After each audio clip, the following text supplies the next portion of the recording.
শিক্ষার্থীদের আন্দোলনকে ভর করে এক শ্রেণীর সহিংসতা চালিয়েছে। এটি রাষ্ট্রের উপর হামলা। এই হামলা তারেক রহমানের নির্দেশে হয়েছে বলে অভিযোগ করেছেন পররাষ্ট্রমন্ত্রী।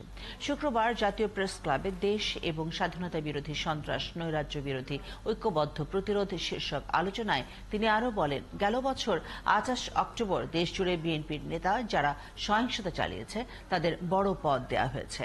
এবারও আন্দোলনে বড় ধ্বংসযজ্ঞ চালালে বড় পুরস্কার দেয়া হবে বলেও প্রতিশ্রুতি দেয়া হয়।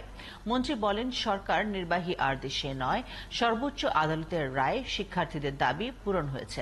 শিক্ষার্থীদের আন্দোলনে কারা ঢুকে পড়েছে তা খুঁজে বের করার আহ্বান জানান পররাষ্ট্রমন্ত্রী।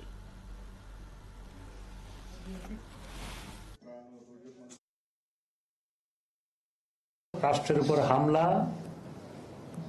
তারেক রহমানের নির্দেশে হয়েছে। গত বছরের ২৮ অক্টোবর যারা ঢাকা শহরে অগ্নিসংযোগ নৈরাজ্যের সাথে যুক্ত ছিল তাদেরকে বড় বড় পদ দেয়া হয়েছে। এবারে বলে দেওয়া হয়েছিল